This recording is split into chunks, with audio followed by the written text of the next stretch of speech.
Oh, I was not going to say his scene. I was not going to say what was happening because the other year was in, and there was like, wait, nah, it's usually come an instant. It might be a delay or something. Oh, nah. Inside now. So you hear me? Yeah, you're good. Loud and clear. You hear me? Yes, I am. Nice. So this is my homie Mark. Mark, tell everybody who you are and what do you do. All right. Well, there's not much to know about me. I'm Mark Hargreaves.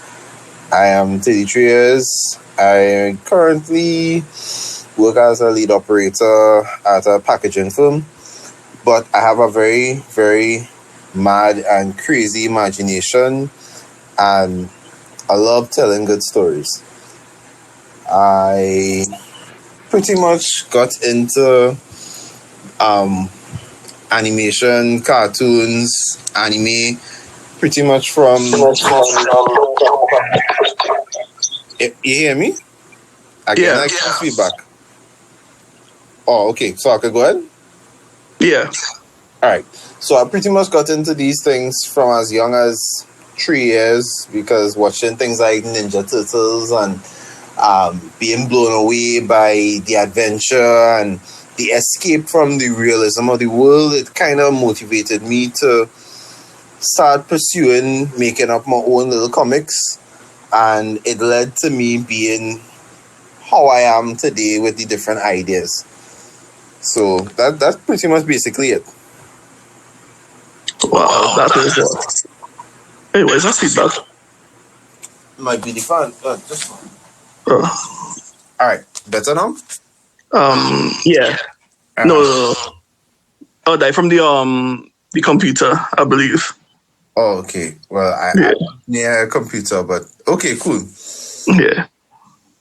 Nice. So yeah, that is a really awesome like description of what happened because I kind of see it the same way as well, where anime has always been the escape from my life. I remember like since I was 5 in Trinidad, before we even knew it was anime, we was watching shows like Kenshin, Mega Man, and all this stuff. And like as we grow, I never really. People always be like, "Oh, when you get older, you have to stop these things." And it's like, dude, this makes no sense for me. Yeah, it doesn't. Yeah.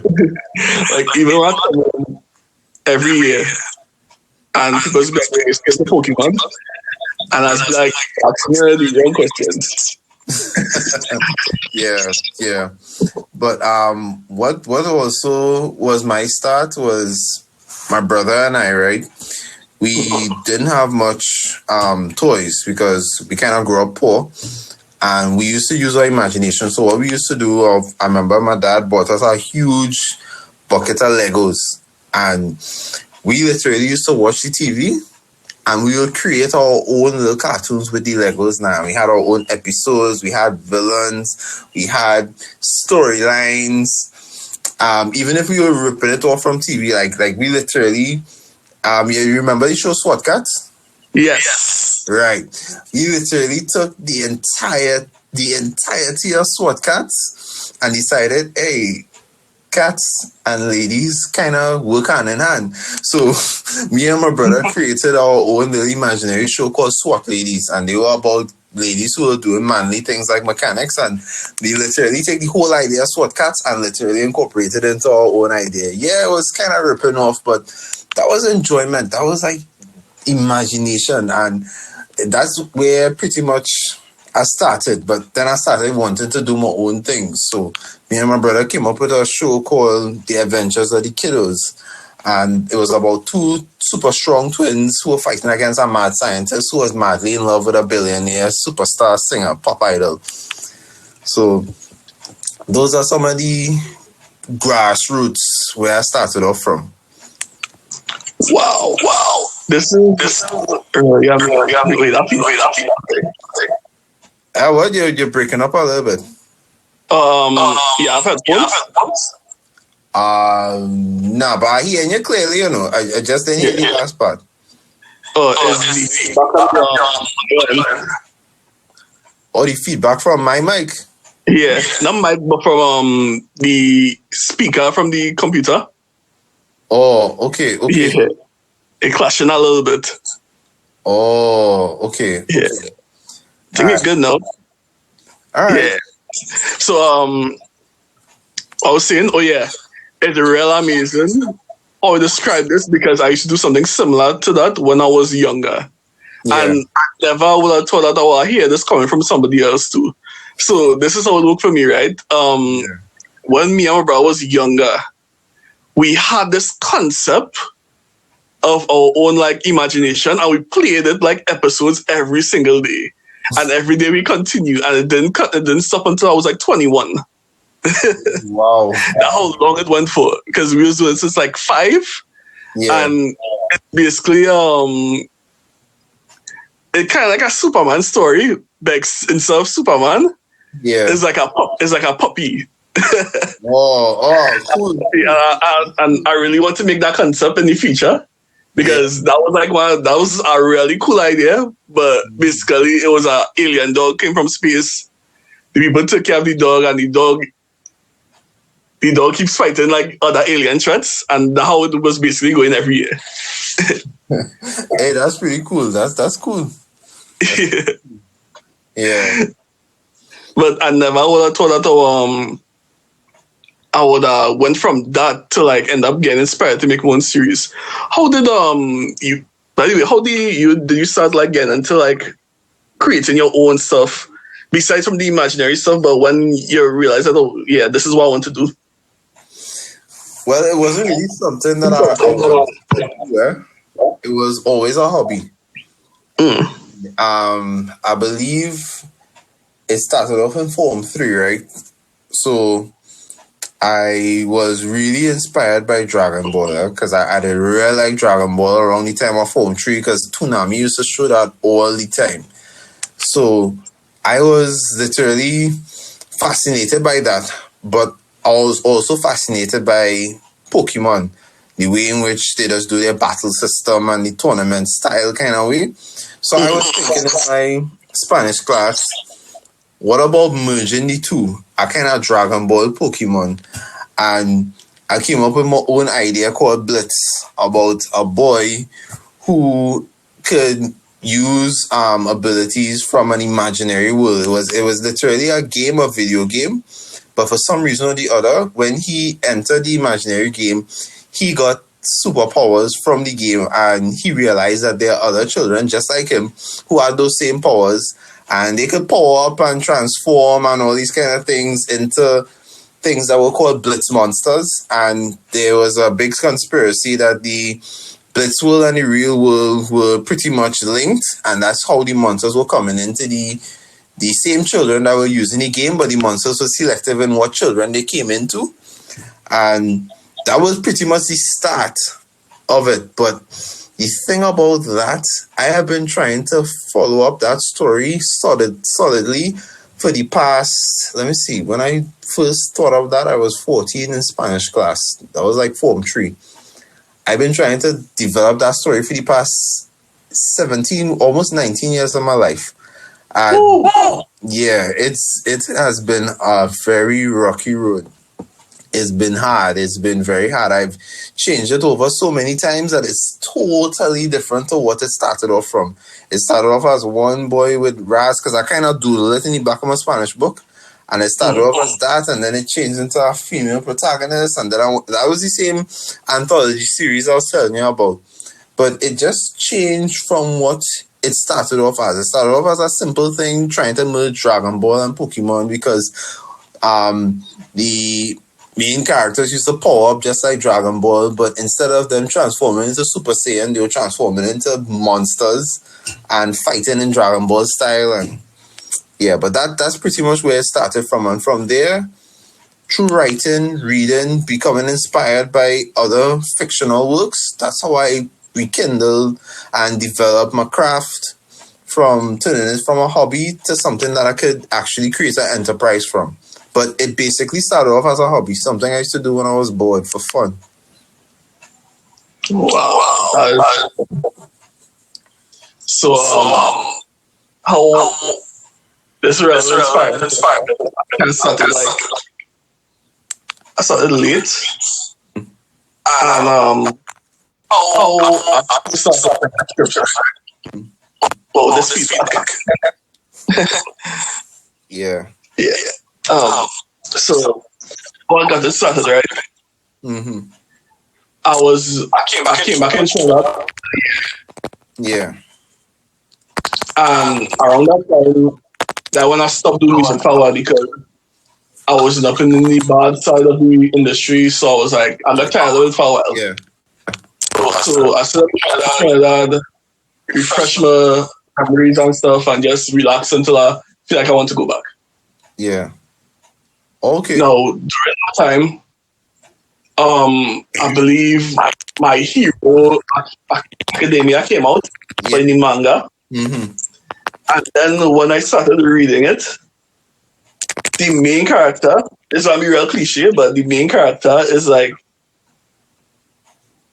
he's basically like me in anime manga form, and I was like, wait, nah, I can create something what based on my life, but flip it. So that how I started this project I working on. Watch for a while. I took a break because ever since I came back to New York, I kind of like overbooked when it comes to doing stuff. So I said I'll put it on hold for a while and like make adjustments. And that's really where my stage name came from as well because the name of the project is called Cammy-Kun, which is basically about Trinidad law. Yeah. Yeah. Oh, and we just look like it's something like action. Right. I remember Yeah, you told me about that. Yeah. yeah. So the main character name is Cameo, Mm-hmm. and all of a sudden I was thinking about Winner. Since his brother in the script he calls him Kami, I was like, Winner. If it was Japanese, they would call him Cammy-Kun. So that's how I ended up picking that as my stage name. Oh, cool. I also have like about 4 ideas for like a script, but it's for something more long term. But right now, this is the one I want to be fully invested in for a while. And speaking about that, the project you're fully invested in right now, you'd like to tell everybody about it? Oh, well, right now I'm working on, well, with collaboration with you as well. Creating Trinibomb comics, and the flagship series going on is called "You Forgot Your Knives." I was gonna put the name as "You Forget Your Knives" and purposefully spell it in Trinidad dialect, but I know a lot of people be able to recognize the they didn't look good if we're looking for international. So I'll go with the regular standard English, but the real name for the series is You Forget Your Knives. And the series is pretty much about a conflict. A conflict that was settled and thought to be dead, but it had a lot of sore losers on all the sides. And these sore losers want to get their payback. It's pretty much it's pretty much supposed to it's like a beautiful metaphor to the things we see in real life, because I always go by the saying art's supposed to reflect reality. It mimics reality. So think back to like World War One and how Europe thought there was peace, but how the Ottomans felt, how the Germans felt. There were a lot of sore losers other than just Germany. Germany got the hell of it, but there were a lot of other sore losers, and we see in those ripple effects even today in our modern society. Anytime there's a war and there's peace, there's always losers, and the losers always want payback.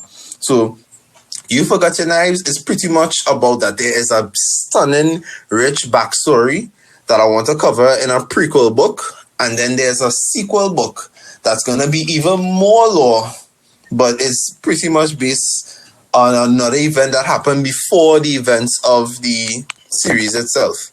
But any specific information to hear about it, or that's all? Dude, I would like to hear more. All right. Okay. Well, it starts off. The series starts off with a boy named Kyrie, and Kyrie is basically your genuine everyday protagonist. He's kind. He's virtuous. He wants to stand upright. It's a society where the really rich afford to protect them. So there's no protecting the poor. So in the story, there was a group of citizens that banded together to form a kind of policing unit called bounty hunters.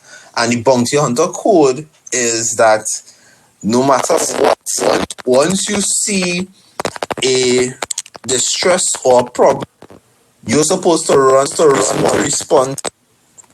That is the hunter's code. I'm still working on it because I know every great anime and cartoon has their principles, but that's basically the gist of it. You don't see somebody in trouble and not offer assistance. And they started off not taking any bounties, but it's when they realize that, well, we need supplies, we need weapons, we keep these. That is when they started asking for small bounties for policing tasks. So like somebody get in trouble on your land or somebody looting your farm. These kind of simple little tasks that the knights didn't want to take care of for the poor people. That's where the bounty hunters came in. So Kyrie is literally one of the dying breed of upright bounty hunters because the bounty hunters started to, their popularity started to grow over the years. They pretty much started to follow their own ideals, and then like the leader figureheads in the system were killed, and I will explain how they got killed in the book. So he's one of the few with high integrity and morals. But the thing is, he's a very flawed character because he overestimates his loyalty to people. You ever had a friend who so wanted to be loyal to you that they will literally chop off their entire face just to prove their loyalty to you? That is how yeah, that's his personal flaw, because there's a part in the book where he literally wants to. There's a group of people in the book called the Wosava tribe, and the Wosava tribe is a tribe of people who have high magical strength. The magical strength in them is so strong that it enhances their physical ability to ridiculous, but it caps like at about 12,000. But because they have that high strength magic, they kind of want to cut us to the rest of the entire kingdom, and they are being forced into servitude the magic king. So Kyrie himself that he is going to free them of their yoke. He's going to break that yoke and free them of it, and force the magic king to break the servitude and free them. But the secondary character, the side character named Zura, that is somebody who follows him like a sidekick, but the two of them are seen as equal. What she tells him, she enlightens him to the fact that he's not even strong enough to Magic King. Magic King himself has an ability where that anything physical or magical that comes within a radius of a meter of him is immediately destroyed, and he has no way to counter it. But he believes that if he gets something called the Rosha Blade, that he will be able to defeat the Magic King and break the yoke, because he's remembering his promise he made to one of the people in the Wosava tribe. He promised them that he will break them from that yoke, and he's so hell-bound on keeping his word that he's willing to put himself in adverse risk just to prove it. And that's a character flaw of his. Even when I'm writing season 4 right now, which is volume 4, I even put him against a insurmountable odd where he's facing against the final boss for the first time, and that leads to his demise. Now I don't want to give away too much, but I'll just say it leads to his demise, and that is the character flaw that I wanted to build in him. Show that, even though he's the main character, because he's so loyal and so wanting to save his friends and be a hero, he would literally forget risk to himself and just jump into danger one time. But yeah, I don't want to spoil it too much. There's more I could talk about, but I don't want to spoil too much. But that's basically just of it. Wow, that is Yeah. amazing. Like, yo, how long you been working on this, by the way? Well, Because it seems because from when we first spoke about this, right? I thought that this is something that just started, but it seems like you're already on the fourth season. yeah, what I realized is that instead of writing whole scripts, which is kind of hard since I'm not doing the animation and I have to tell animators what to do, I kind of got a tip when I was researching online about people building scripts from like character points. So, you know about Dragon Ball Super, right? So both Yep. Super pretty much Akira Toriyama writes the points, but the story is built by Torotaro, who is the animator. So Torotaro go on the smaller summaries that Toriyama makes, and then he will literally draw the manga, and that's how the series continued, right? So, because Akira Toriyama is a very short-sighted storyteller. He doesn't really tell a complete story. He just tells it in parts and make it up as he goes. I'm not saying I do the same thing, but I realize that is a bit of a time saver, if you understand what I'm saying. Yes. Yeah, so I started, how I got inspiration for this, boy, I would say it's because of what I was watching and what I was reading. I got so engrossed in reading about the Austrian Empire, reading about the German Empire, reading about the Russian Empire, reading about the British Empire, and reading about European history and their conflicts and their motivations for the conflicts and the different kings and what they wanted to do and how much people hated the Habsburg House and the Catholic, the Vatican, and these things inspired me so much. And I was like, wow, European history is so rich. It is so rich with so much conflict and so much backstabbing and so much backhand deals and so much drama that you could create something from this. And crazy enough, I was watching the Link and Zelda cartoon from the 90s that was shown on the Super Mario Brothers. And I was like, Wait, that's yeah, yeah, I was watching that. And I was like, I can actually make something out of this. So what I did was I combined three things. I combined my love for fantasy, I combined my love for history, and I also combined my love for economics because I have a degree in international trade and I really love economics. It's my second love after my sciences like biology and chemistry. I combined all three and I decided to create what would be, in my mind, a good metaphor to represent a time of kingdoms, not like a Game of Thrones, but more or less like different players with different motivations, and a story that will be both fun and adventurous, but also a satire of all these things that happened before. So basically, it pretty much started last year. Yeah, last year is when I was watching it and I said, hey, I could develop a series. And then I came up with the funny name, You Forgot Your Knives. And I was like, how can I incorporate the title name into the story? And then I was like, okay, well, maybe I can make the knives or the metal that creates the knives have magical abilities. And there you go. That's how it was created. wow, that is Yeah, crazy. yeah. My mind is think of all kind of crazy stuff. Yo, I really admire these kinds of Yeah. minds, especially like creative minds, because I don't know, something about a person with that creative mind just always like give me full of life because I don't know, because as a creative myself, I like to see other creatives like doing their own Yeah, thing. yeah. And everybody is how they want like to shine. And I really glad that you decide to create your own piece of story to tell and tell basically the world about it.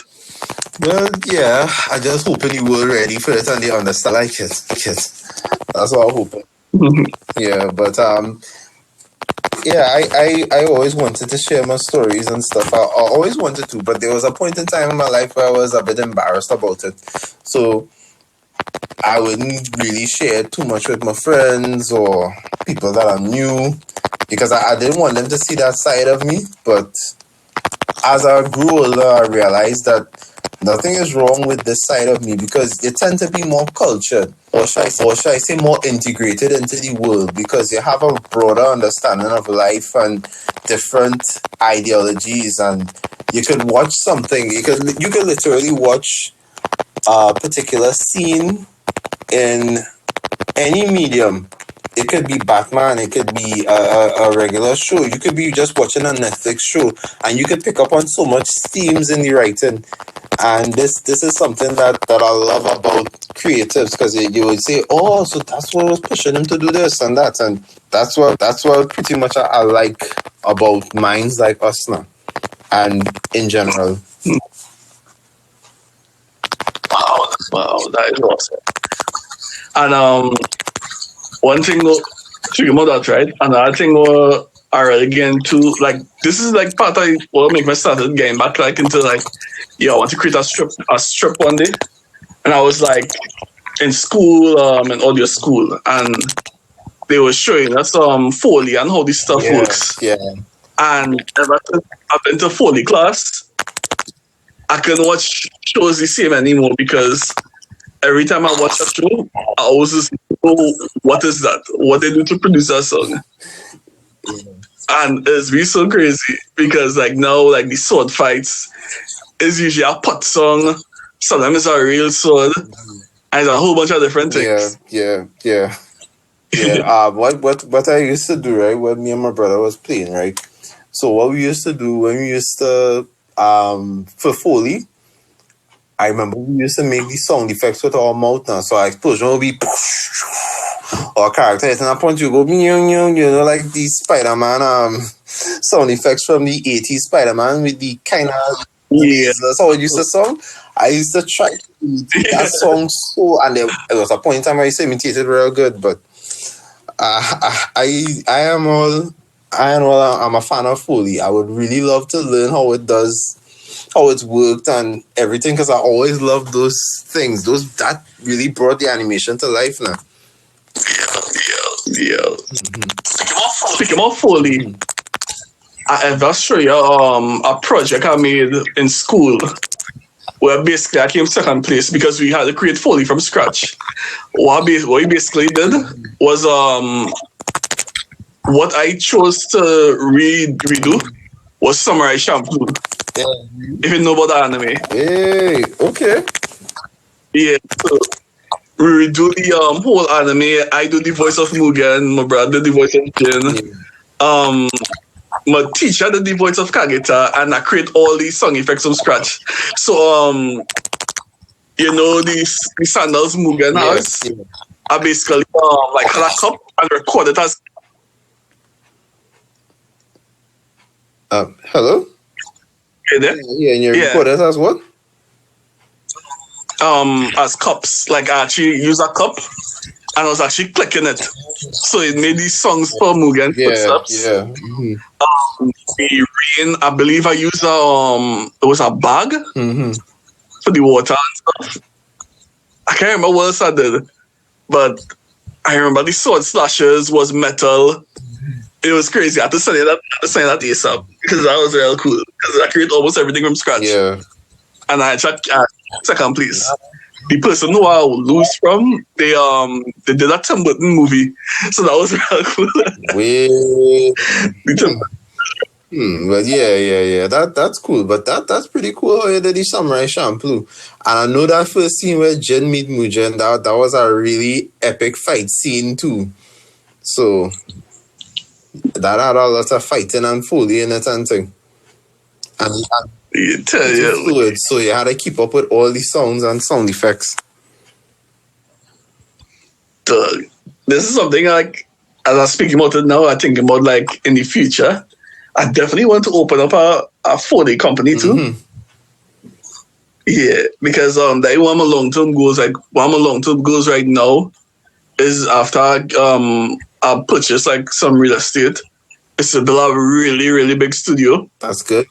where it's not just for music, but also for podcasting, for creative work, like let's say like animations or it could be sound design or anything like that. And I want to like scale off from there. Nice, nice, nice. Well, when I was about 17, I had a similar idea to that. I wanted to build a media publishing company. I was gonna sign up to go full sail to learn about audio production because I also love making music and making beats and thing. But it didn't really come to pass. It didn't come to pass. Hmm. But I still had the vision in my mind. That real cool. But the best thing about like the age that it is now, you don't really have to go to school to learn these things anymore. Like no, ever since I did the last school with the audio Yeah. stuff, I didn't really regret. I didn't really want to say I regret it because I love the Mm-hmm. experience. But I now realize that it have courses online, what cheap. Yeah. We just used to like learn, and even if you didn't use that, you could always go on YouTube. Yeah. Yeah. That's true. Yeah. It's not my set there. Okay. Yeah, just have to drink water. I'm sure they're gonna try to just Yeah, man, no problem. What's that? I say no problem. Yeah. So while creating the story, right? You take any influence from any other shows or any other anime? Well, with the You Forgot Your Knives, yes, I took inspiration from I think it's how to how to get a girlfriend in a dungeon. I think because the thing about it is I watched the first episode of that show and I didn't really like it at first, but as I reached the episode 4, it started growing on me. And what I like was the relationship between the main character and the female companion he had, the goddess that he had. Yeah. And Yeah. I find the relationship was kind of it was kind of telling in the sense that she really likes him and she has feelings for him, but she puts her job as a goddess over her feelings all the time, and she will put his needs before hers. And I said to myself that's a pretty interesting dynamic. Not like a harem dynamic like a Tenchi Muyo, but more like a what's the word I'm looking for? Is it unrequited or you're not giving back the love? I can't find the word right now, but it's love that you're not receiving back. You're giving out love, but you're not receiving it back. But you have the Oh, hope that you'll get it. So that yeah, not reciprocal. yeah. It's not reciprocated, right? So love is not reciprocated, and I thought to myself, maybe I can incorporate that into the story because it's pretty much a similar thing. And also the what interests me was also the battle system in it with the items having certain damage points. So I created a battle system called pits, or I was supposed to rewrite it to be magical transfer items where the characters will be able to enhance their magical abilities with items that have a fixed amount of magic, but it can enhance their base level of magic, and they'll be able to enhance their attacks or enhance their defense or enhance their abilities. So that was one of the shows that I took inspiration from, and then there was also Link and Zelda. I took inspiration from that as well because I watched the first episode and I was like, yeah, this kind of dynamic with a male and a female in these magical worlds, it works so well. Because as much as people can say the Link and Zelda cartoon was corny, and yeah, the boy overdo it with the antics because it was the 90s, it was written well in the sense where it had a very good relationship between Link and Zelda. And Zelda wasn't considered to be a weak character. She could have handled herself and fight and thing, even though she was a bit naive, but she could have handled herself. And they had a rivalry between them, but also a kind of relationship where both needed each other to defeat the bad guy. So that is the in two inspirations from the story. For the story, You Forgot Your Knives. and also the main character is pretty much like a mixture of Tanjiro from Demon Slayer, that kind of loving heart, but the mindset of overextending yourself. Because if you notice Demon Slayer, Tanjiro really puts himself up against a lot of stronger opponents and overextends himself because he so wants to save Nezuko and he so wants to protect other people from demons that he will literally risk everything just to do that, even if it means it coming to put harm to himself. But yeah, those are the inspirations. Yeah. Wow. These are some really interesting choices. Yeah, yeah. Um, the dungeon one, that one will take more take more off guard because I didn't expect that one to be like part of the inspiration too because I literally like just started the anime like last month and the second season now, but taking my time with it. Oh, okay. So whoa. And the first thing I was thinking about, the dagger what Bell has. Yeah. And I was like, and he was like, no, not the dagger, it's the whole reciprocated love thing. I was like, Yeah, yeah, because I have a character in the a side character called Zura, and she is pretty much her past is like her entire family was wiped out by raiders. Like everybody in her village, they were killed by raiders from a different state, and they took her as a prisoner because she has a bit of an exotic look. So they were selling her in a slave auction in the kingdom where Kyrie lives. And Kyrie sees her and he sees that she's very sad. So what he does is that he literally decides to go into a kind of battle royale. He goes into a battle royale because around that time he was training to be a bounty hunter. So he goes into a battle royale with big men, and through his wits alone, he manages to be the last man standing in the ring to win 70,000 coins. And with that 70,000 coins, he comes back to the slave auction the next day because I think what will happen in the series, the knights will kind of break up the slave auction and they will have to leave. So they will come back the next day and he will literally buy her freedom with that 70,000 coins. And he will tell her, after buying her freedom, that you are not my slave, you're my equal. And he begins to train her in a kind of fighting technique known as a grappling style attack that it's a kind of you ever see like wrestling where you know when you're knocked out and your wrestler just keep hitting you all kind of DDT and clothesline and all these kind of things. yeah. Right. Yeah. He will realize that she has the height for it because she will be a little taller than him, and he will start training her in that ability to fight, and that is pretty much what does charge up her magical ability to the point where she could release a kind of blast at the opponent. So it's kind of linked to her power. But all these things, all these interactions between her and Kyrie kind of builds a relationship where she really is in love with him.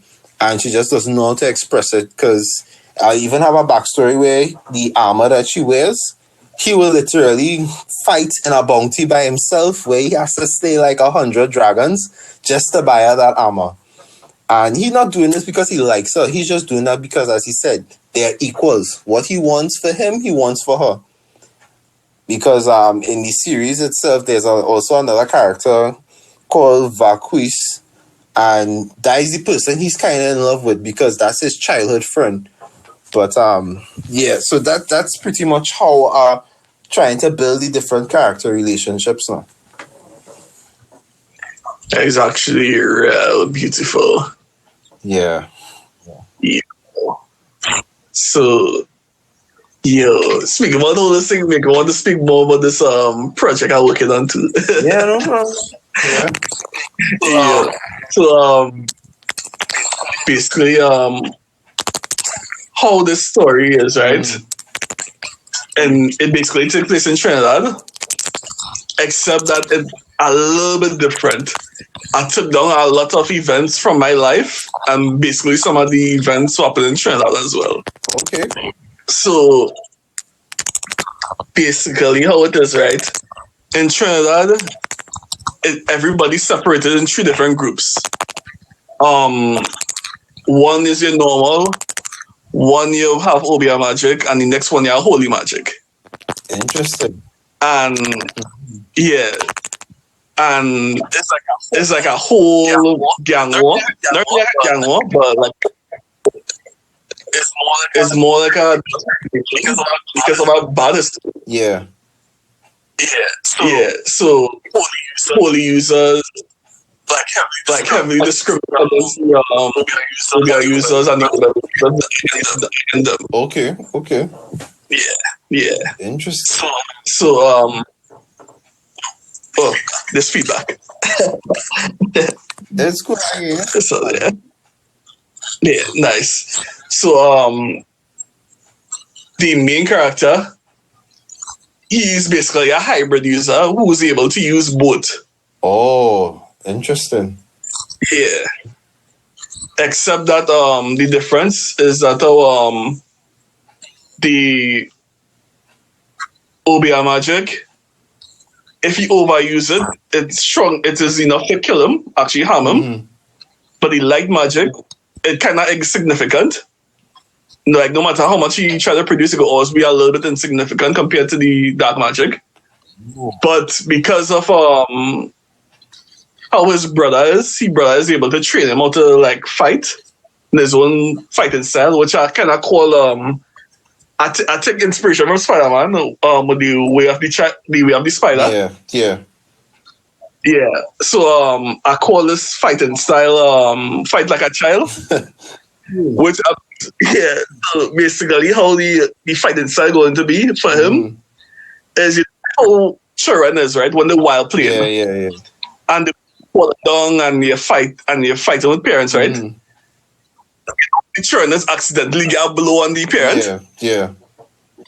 That's basically how the fighting style is going to be. Interesting. Yeah. So I wrote this before, but the source of his the dark magic is really the spirit of a spirit of of the wait is again, right? The spirit of the spirituality with the I forget what they call the Oshuras and stuff. Oshura Baptist.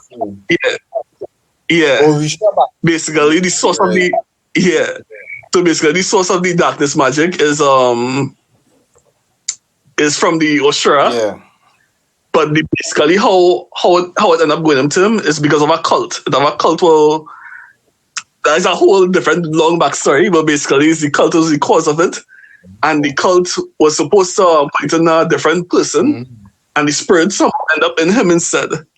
Oh, interesting. Oh, I would like to hear it. The wrong way. Interesting. Yeah. The only thing I was studying is how to make the end game good, because I had the end game in mind, but I don't want it to be cliche. Yeah, I know what you mean. I'm having that same problem, but yeah. Yeah, and the majority of the stories basically it's like when I was younger, I kind of like mix some of the events together. Like I mixed like some scenes where I wasn't like accepted in the class, so I hung out with the younger people. Yeah. And the younger people became like my friends, and then like we went on vacation. Yeah. And the whole story is amazing. And the first part, I believe the first arc is the first arc will be the main villain. And the first arc, he's basically a cult leader. And the boy basically doing, he have and before I go there, right, there's also another concept what I created called the cursed eyes. Oh. Where where it has multiple cursed eyes. Where people born with the main character has his own, where it's called the eye of, I believe, I'm not sure what I call it permanently yet, but right now it's called the eye of darkness. Wow. Where it's basically he's able to master any Obia magic. Wow. Yeah.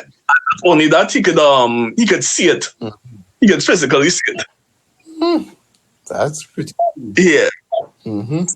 yeah. So let's say like if it have a ghost around, you'll be able to see it. Mm. Or if you see like let's say like a typical sweat rice, you'll be able to notice that something wrong with the rice. That one I remember. That good.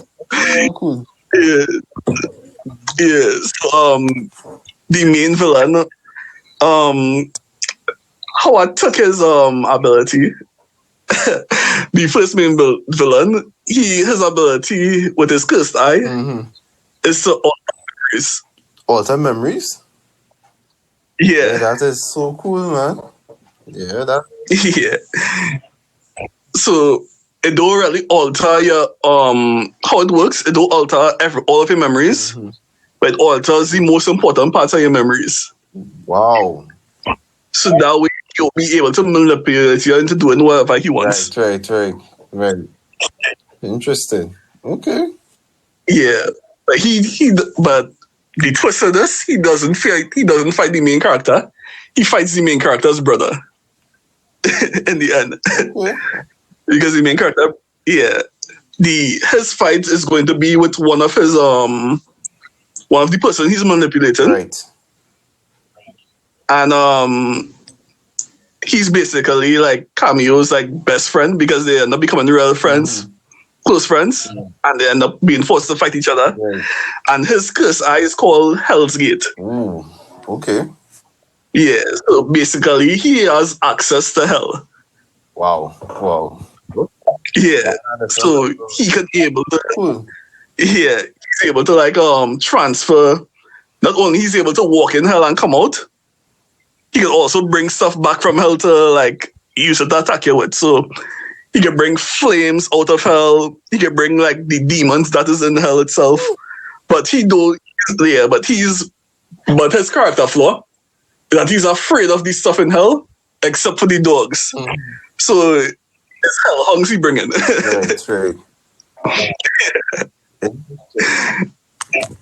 I like how you craft your story. I really like how you saving you have your worlds, the rules in the world and your different principles and stuff. That's something that I was struggling with the anthology series. But I like how you section off everything. And what I like about this main series that I'm actually doing right now, to me, it's a lot easier because I literally just breezing through and I even getting more ideas and inspiration for other ideas to add on to the series, like a prequel and a sequel. And that I really like that about how you have the normal, the obeah magic, the high magic. I like how you have those things set up in your world now. And the curse eyes and things. Yeah, that's something I wanted to scrap, but I actually like the idea. Yeah, it's a good idea. With the series that I'm working on, the first volume is about 13 chapters, and the first main battle is against one of the king's knights. And is not a lesser knight, but he explains the knight system. So how the knight system works is that the knights have a captain, and the captain is everybody has a base stat of magic, right? So the captains are selected by having double the base magic of every single subordinate they have. So a captain is supposed to have about 6 subordinates. So if all 6 of his subordinates have a maximum of, say, 1,000 in base magic, the captain himself will have 2,000 starting off his base magic.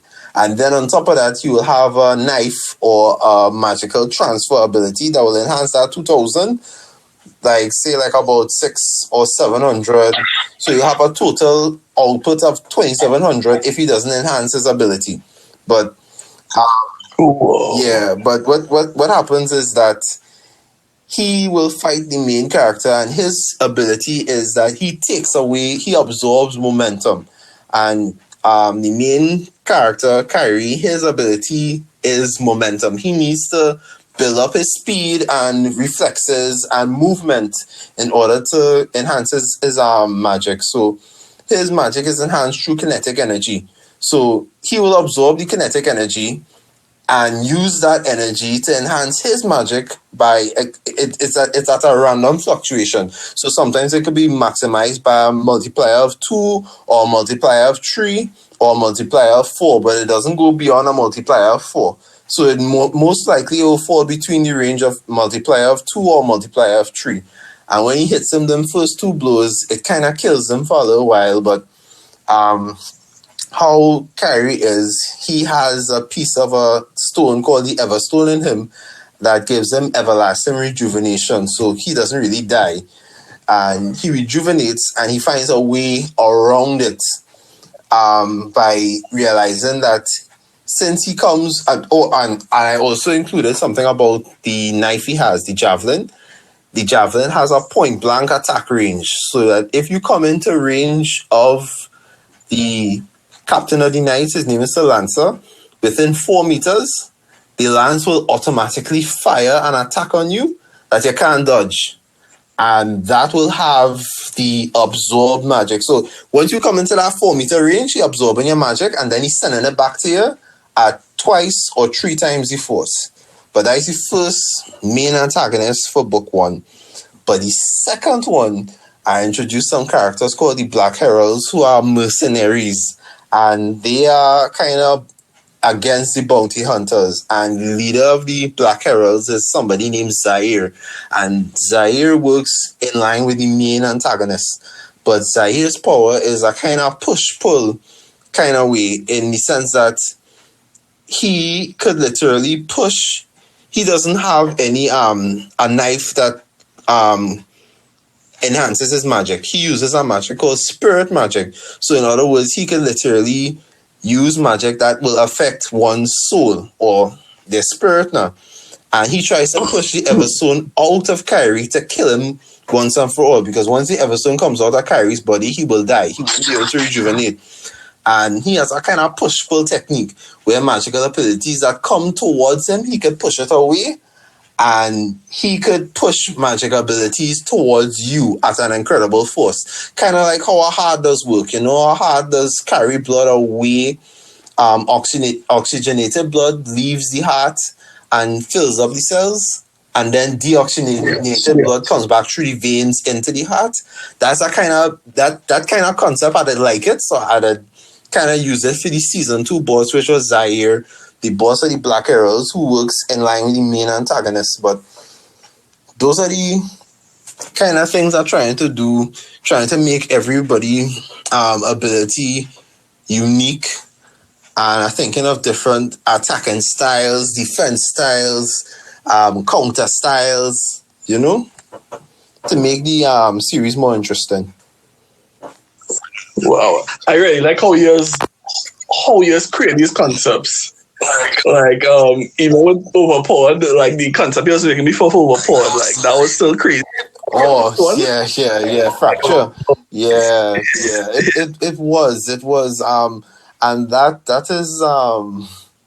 was actually inspired by when I was watching JoJo's Bizarre Adventures now, and I was watching how Araki was using different abilities with time, and I was like, what is an ability based on time that will be so impossible to block or to figure out that will actually be overpowered? And then I thought about Fracture, and Fracture has the ability to place an attack in the future or place an attack in the immediate present, but it breaks the timeline into 2. It breaks the timeline into a temporal timeline, and it stops the primary timeline. And you could use things in the temporal timeline to affect the primary timeline when real time starts. And that is the thing with the attack in the future and the attack in the past. And you could also use Fracture to even put yourself in an event in the future. So when I was writing Overpower the first time, I remember I had put in chapter 20, the main boss will literally appear in front of all the characters just so, and he will tell them he used Fracture to do event creation, so he can manifest at that particular time. And I thought that is so cool. Imagine if Dio could have do that, you know, just appear in front of the Stardust Crusaders just like that. And that's the idea came from now. Break the timeline, and you manipulate the future and the present as you see fit. Yo, whenever I start to go back to that, we have to finish that first. Yeah, Yeah. yeah. So It's just how it's all. Oh, what was this I say? well, I was just gonna say with Overpowered, it's just what was hard to write was the endings and the I wanted it to be so much like JoJo that eventually it stopped looking like my own thing. So I just say, all right, let me take a break from this, and maybe I'll come back to this when I stop thinking about JoJo's Bizarre Adventures and trying to make it emulate that. Because the thing about Iraqi that is so inspiring is that you actually see an evolution in his writing process. And even in part 8, I don't really watch part 8 because I find it real long. But boy, I literally figured out about Wonder View ability, boy, and that literally blew my mind. It literally, Exactly. Same here. I was like, nah, the man didn't even self go with time. But imagine he have the ability and calamity that if anybody comes close to discovering who he is and thing, a calamity will befall them and they'll immediately dead. I was like, what could there be that could trump that? I don't know how he thought of it, but wow. It just I remember, uh-huh. and speaking of calamity, I remember something with one of the chapters where he said the calamity effect is based on time, but it's not like exact time, but it's like a karma. Yeah, So it's like how much you do, that is the damage you're going to receive. yeah. And even though Josuke, he didn't do much since he was reborn, Mm-hmm. he's still taking much damage. And I was like, what the hell is this? Yeah. And then his soul bubbles have something to protect him. But it was with something in the last chapter I was reviewing with Yasuo, and he warning Yasuo that a calamity will befall her if she chooses some kind of thing. And I was like, wee, this thing real dread. It's an avoidable attack. I mean, I hear stand abilities that overpowered, like King Crimson ability was very overpowered. It was even more overpowered than Dio's own, but this one ridiculous. It ridiculous. It beats almost every stand. It literally beats back every stand. It literally does. Mm-hmm. So it's almost an hour. Before we bail out of here, um, is there anywhere you want people to find you? Well, right now we don't have an Instagram page for the comic because I still have some artists doing commission work for me. So as we literally establish the Instagram page, you could go and follow Trinibomb Comics. I have to copyright the name first, but you can follow Trinibomb Comics on Instagram. Once the page is up and running, I will keep you posted so people when they could subscribe, and we may probably do a Twitter account. I'm not too versed with all the different forms of social media, but since it's more like a comic, I really like Instagram, Twitter, Pinterest. Maybe I might use those platforms. But for now, we don't really have anything as yet. Because as I'm looking to launch some artwork from me for You Forgot Your Knives, some promotional posters and material, and hopefully, by July, if funds looking good, by July, maybe we could do volume 1 of You Forgot Your Knives, and then things will start to flow from there. Nice. Well, hopefully, the podcast will take a while to come out because of the schedule, but can't wait to see what's going on with this project.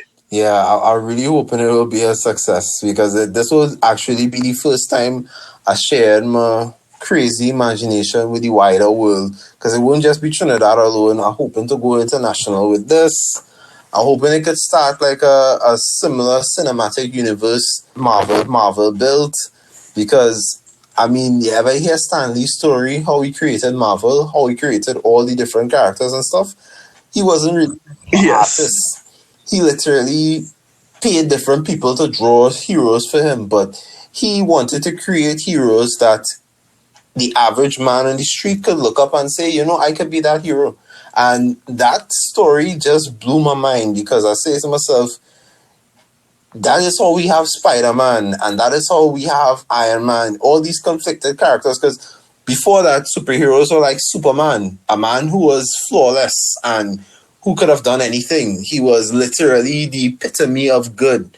But then he created Spider-Man, a hero who struggles to do what is right because he is conflicted in wanting a normal life as opposed to keeping his superpowers so that he could uphold the principle of what his Uncle Ben taught him before he died.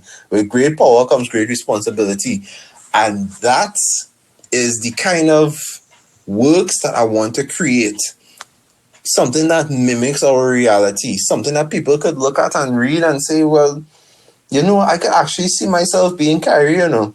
I could actually see myself wanting to give more than myself to people and uphold my promises and try to be heroic and not realize when I'm biting off more than I could chew. You know, you ever work a 9 to 5 and everybody just dropping work on your desk and you're like, yeah, I'll do it. Don't worry, I'll do it. I have it under control. And then you realize that you're doing everybody's work and somebody had to point out to you that people are taking you for a ride. Yeah, exactly. Yeah, that is the kind of character Kyrie is that I want to show so people could see a mirror of themselves in him. But yeah, that's hopefully where I'm hoping it could go now. Wow. Well, this was an awesome episode.